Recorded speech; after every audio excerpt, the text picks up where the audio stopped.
Hema committee report ഇന്നും പുറത്തുവിട്ടില്ല. നടി രഞ്ജിനി ഹർജിയുമായി കോടതിയെ സമീപിച്ച സാഹചര്യത്തിലാണ് റിപ്പോർട്ട് പുറത്തുവരുമെന്ന തീരുമാനത്തിൽ മാറ്റം വന്നത്.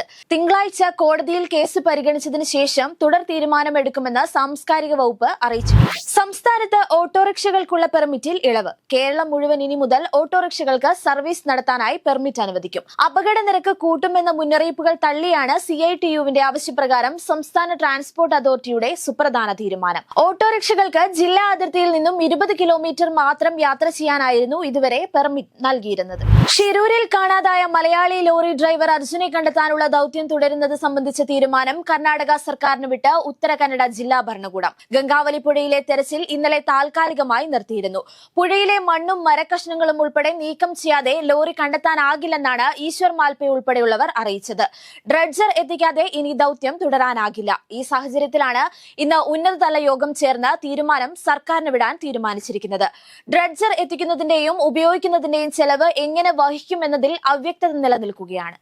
ചൂരൽമല മുണ്ടക്കൈ ഉരുൾപൊട്ടൽ ദുരിതബാധിതരുടെ വായ്പാ ബാധ്യതകൾ ചർച്ച ചെയ്യാൻ സംസ്ഥാനതല ബാങ്കേഴ്സ് സമിതി യോഗം തിങ്കളാഴ്ച ചേരും. തിരുവനന്തപുരത്താണ് നിർണായക യോഗം.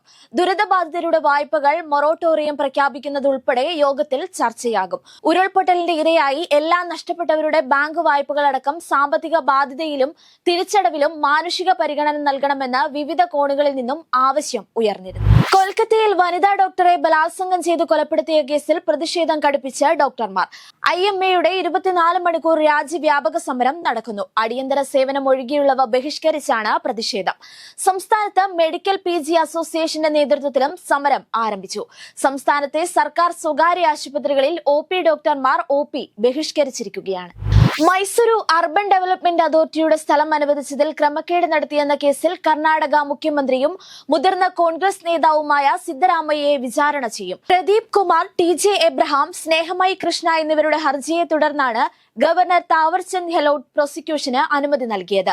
1988 അഴിമതി നിരോധന നിയമത്തിലെ സെഷൻ 17, സെഷൻ 218 പ്രകാരമാണ് ഗവർണർ വിചാരണയ്ക്ക് അനുമതി നൽകിയത്. തമിഴ് സൂപ്പർ സ്റ്റാർ ദളപതി വിജയുടെ പാർട്ടിയുടെ ആദ്യ സമ്മേളനം വിക്രവാണ്ടിയിൽ നടക്കും. തമിഴക വെട്രിക്കഴകം സമ്മേളനം അടുത്ത മാസം 29-ന് നടന്നേക്കുമെന്ന സൂചനകളാണ് പുറത്തുവരുന്നത്.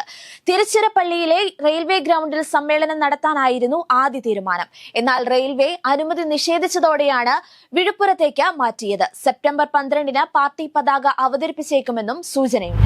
ആഫ്രിക്കയിൽ പടരുന്ന എംപോക്സ് രോഗം യൂറോപ്യൻ രാജ്യമായ സ്വീഡനിലും സ്ഥിരീകരിച്ചതോടെ ആശങ്ക ശക്തം.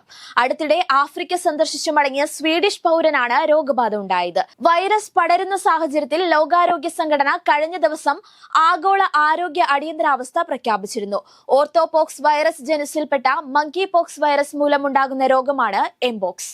ഇന്ത്യൻ ഗുസ്തി താരം വിനേഷ് ഫോഗട്ടിന് ഡൽഹിയിൽ ഉജ്ജ്വല സ്വീകരണം.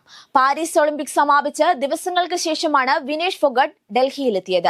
ഗുസ്തി താരങ്ങളായ ബജ്രംഗ് പുനിയ, സാക്ഷി മാലിക് എന്നിവരും നൂറുകണക്കിന് ആരാധകരും വിനേഷിനെ സ്വീകരിക്കാൻ വിമാനത്താവളത്തിലെത്തിയിരുന്നു. കർണാടകയിലെ മഹാരാജ ട്രോഫി ക്രിക്കറ്റ് മത്സരത്തിൽ 6 അടിച്ചതിന് പിന്നാലെ പുറത്തായി മുൻ ഇന്ത്യൻ താരം രാഹുൽ ദ്രാവിഡിന്റെ മകൻ സമീത് ദ്രാവിഡ്.